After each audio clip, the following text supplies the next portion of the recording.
C'est toujours un réel plaisir, mesdames et messieurs, d'être parmi vous. Bonsoir et bienvenue dans cette nouvelle édition. Tout de suite, direction Genève pour commencer, où le président de la République, Ange Razuelen, et son épouse Mial Razuelen ont foulé le tarmac de l'aéroport international cet après-midi.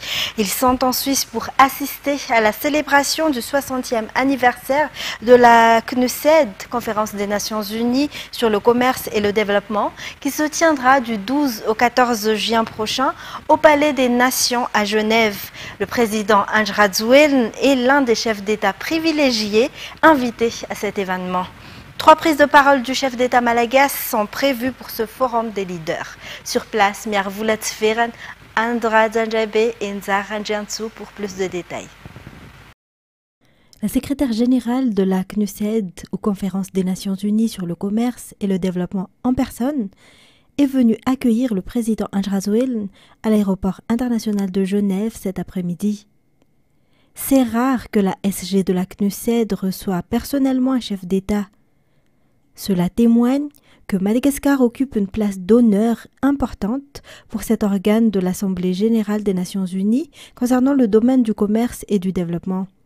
Madagascar entretient d'ailleurs un lien fort avec la CNUSED dans plusieurs programmes, comme l'examen de la politique d'investissement EPI, l'examen national de l'export vert, l'élaboration du document sur l'état de préparation de Madagascar au commerce électronique, la facilitation des échanges, le Sidonia Award, le renforcement de capacités des fonctionnaires gouvernementaux, la participation de Madagascar aux diverses réunions.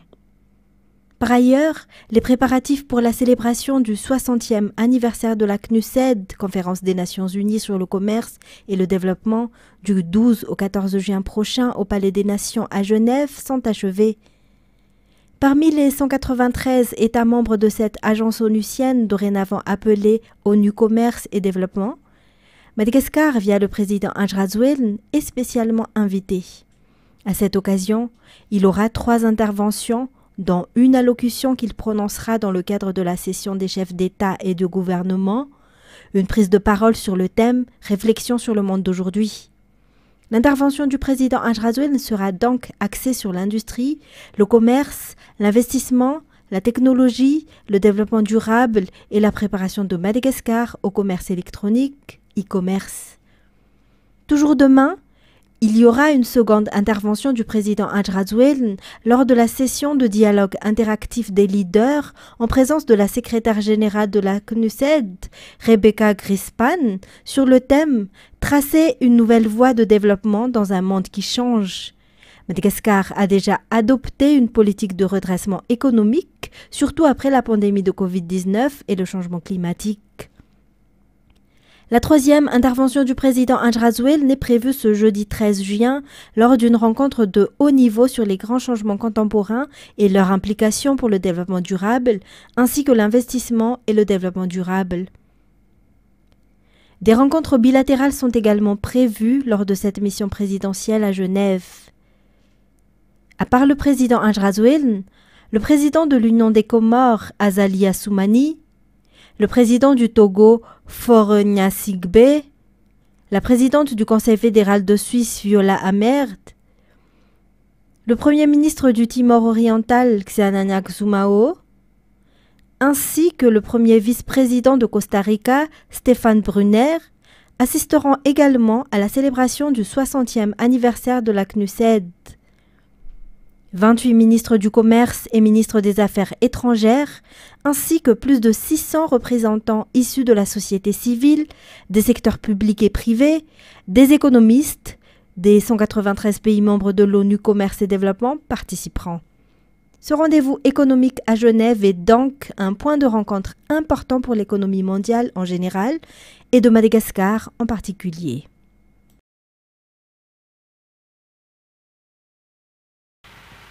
Et on revient à Madagascar pour la suite des actualités. Le taux de participation aux législatives du 29 mai dernier est de 48,03% selon les résultats officieux publiés par la CENI ce jour, soit une hausse de 4,95% par rapport à 2019. Mboumbe-Andjoui a connu le taux de participation le plus élevé avec 89,05% et Mazanga 1 le plus bas avec 24,92%. La CENI a publié ce jour les résultats provisoires des législatives du 29 mai dernier. Lors de son discours, le président de cette commission, Dama Arsène, a rappelé tous les efforts menés par la CENI lors du processus électoral, notamment la formation de tous les membres des bureaux de vote, l'utilisation des isoloirs qui respectent les normes de la transparence et l'utilisation des tablettes et smartphones pour accélérer la publication des résultats. Cette élection a connu un taux de participation de 48,03%, soit une hausse de 4,95% par rapport à 2019, où le taux était de 43,08%. Le district d'Mboumbe-Andjoui enregistre le plus fort taux de participation, 89,05%, tandis que le district de Mazanga 1 enregistre le plus faible taux de participation, 24,92%. 67 districts ont enregistré un taux de participation de moins de 50%. Par ailleurs, pour le district de Sioumbe, région d'Andjoui, les résultats issus de 122 bureaux de vote n'ont pas pu être collectés à cause de l'incendie survenu le 31 mai. Dans le domaine de l'éducation, peu d'élèves s'intéressent aux matières scientifiques actuellement, selon les responsables du ministère de l'Éducation nationale aujourd'hui. Raison pour laquelle il est important de les orienter et de les motiver pour qu'ils choisissent ce parcours.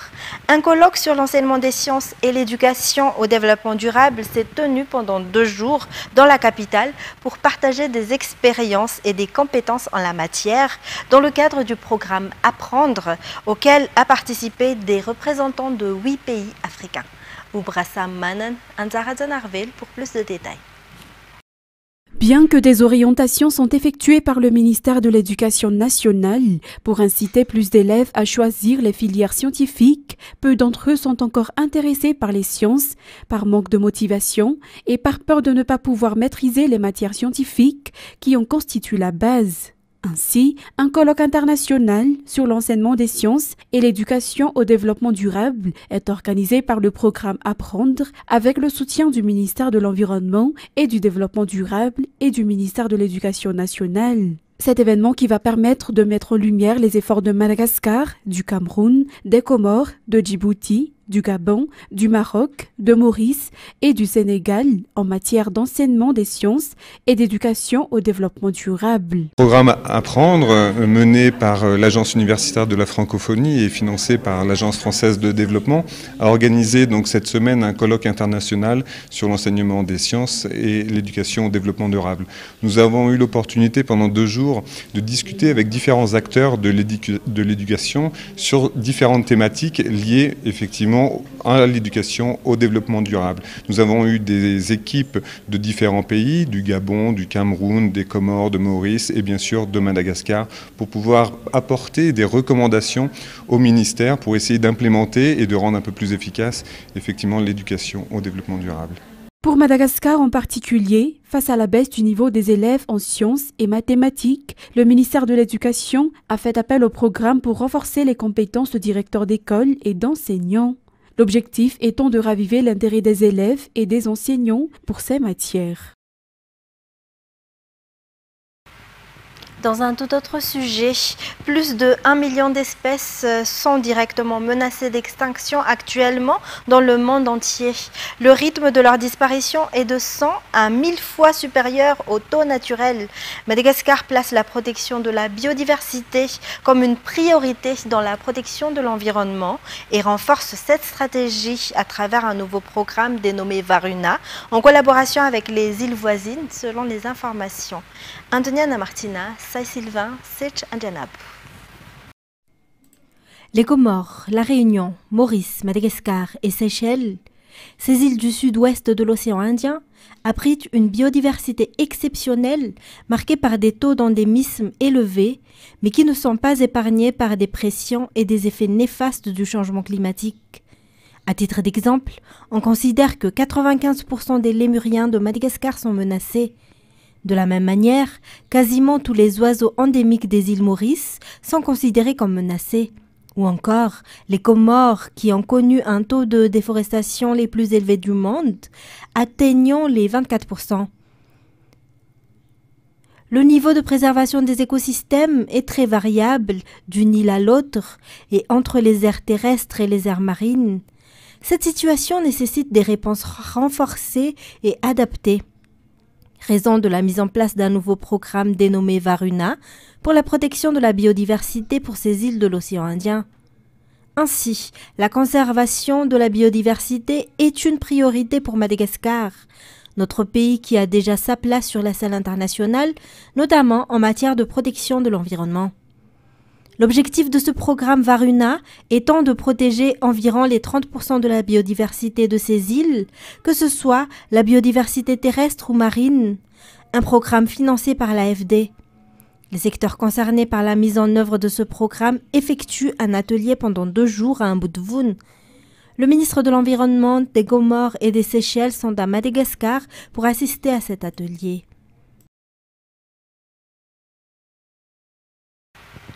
En économie, la Sofitrans ne peut plus gérer les duty-free shops de Tana, Tuamasn, Mahajang, Nosy-Be et Sainte-Marie. C'est la sanction dont cette société fait l'objet suite à la rupture du contrat par la douane. Les employés qui risquent d'être mis au chômage font ainsi appel aux responsables concernés. Andena Martina, Sylvain, Sech Anjanab. Les duty-free shops à Madagascar constituent plus de 50% du chiffre d'affaires de la société Sofitrans. Cette dernière gère cette activité depuis une dizaine d'années, selon les explications de la présidente du syndicat des employés, Bakunirine Anjamanal. Depuis le 24 mai, les actionnaires se plaignent car les activités au sein des duty-free shops d'Ivat, Nosy-Be, Tuamasn, Mahajang et Sainte-Marie ont dû cesser alors qu'un contrat d'une durée de 2 ans a été signé entre la Sofitrans et la douane. Plus de 300 emplois directs et 1000 indirects en sont touchés. Les employés craignent pour leur avenir. Les duty-free font entrer jusqu'à 1 million d'euros par an, une somme remise en question à cause de cette sanction et qui sera une grande perte pour le pays, toujours selon les explications de la présidente du syndicat des employés. Face à cette situation, les employés font appel au ministre du Transport et de la Météorologie afin que ce dernier voie leur situation de près. Et presque la moitié des Malagasy vivent de l'artisanat selon les statistiques. Dans le cadre de la célébration de la Journée mondiale de l'artisanat hier, des produits artisanaux malagasy seront exposés à l'aéroport international d'Ivat durant 3 mois. Fin de scène, Mireille. 50% des Malagasy œuvrent dans le secteur artisanal. Si certains en font leur gagne-pain quotidien, d'autres l'exercent en tant que deuxième boulot. Les arts malagasy intéressent de nombreux touristes, selon les explications de Rasulfunzanar Sylvie, présidente de la Chambre du métier de l'artisanat de Madagascar, ou CMA. L'aéroport d'Ivat sera la vitrine de Madagascar en matière de produits artisanaux durant 3 mois. En effet, depuis hier, les œuvres de certains artisans y sont exposées, souligne le ministre de tutelle, Joël Ranjamanjantu. La célébration de la Journée mondiale de l'artisanat s'est tenue hier. Et puis les festivités dans le cadre de la célébration du 64e anniversaire du retour de l'indépendance de Madagascar pour la commune de Talatamat débuteront demain. De nombreuses activités sociales seront réalisées. Le maire a également exhorté chacun à faire preuve de patriotisme en hissant le drapeau national. Détails sur les images de Asnar Valzanar. La célébration du 64e anniversaire du retour de l'indépendance pour la commune de Talatamat débutera demain par une séance de prière œcuménique à l'écart d'Imirnafvon. Les élèves en classe d'examen seront également bénis lors de ce culte. Comme le 26 juin est une date importante pour Madagascar, tous les Malgaches devraient la fêter. Ainsi, les familles défavorisées de cette commune seront privilégiées.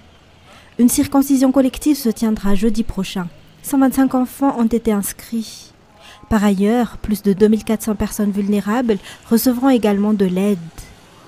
Un événement économique se tiendra également la semaine prochaine qui réunira les agriculteurs et les partenaires de la commune. Enfin, les jeunes ne seront pas en reste car des événements sportifs seront organisés. Le maire n'a pas oublié de sensibiliser chaque foyer à hisser le drapeau national en signe d'unité.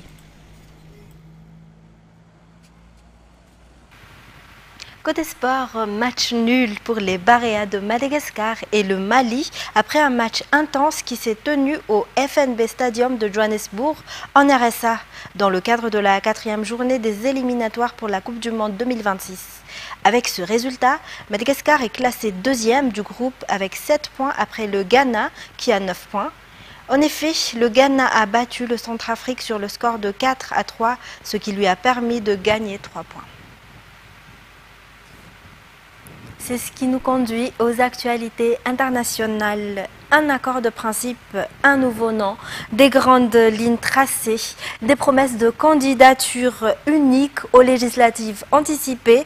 La gauche a rapidement progressé pour la création de son front populaire, mais des questions restent en suspens, notamment celle de la place qu'occupera Jean-Luc Mélenchon ou François Ruffin. France 24. De nouveau réunis, les forces de gauche travaillent désormais à un programme de rupture pour contrer le Rassemblement national. Un programme commun qui sera partagé dans les prochaines heures selon ses cadres, avec 10 à 15 propositions, dont l'augmentation des salaires dans le privé et le public dès le 1er août, la hausse des pensions ou encore la mise en place d'un tarif réglementé sur l'électricité.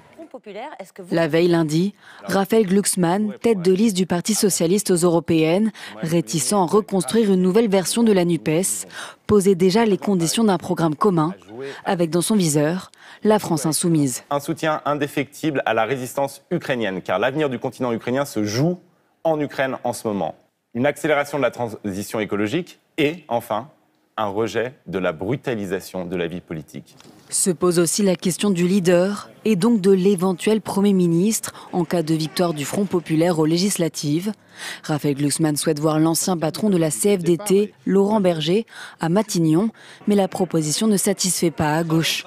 Pour le coordinateur de la France insoumise, Manuel Bompard, le chef de gouvernement de la coalition doit être issu du groupe qui dispose du plus grand nombre de parlementaires.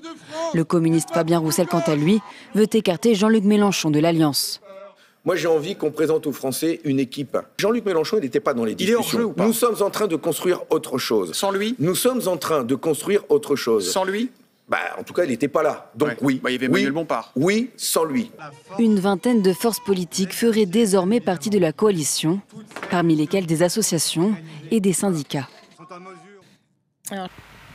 Et en Côte d'Ivoire, les fortes températures sont dévastatrices pour l'agriculture.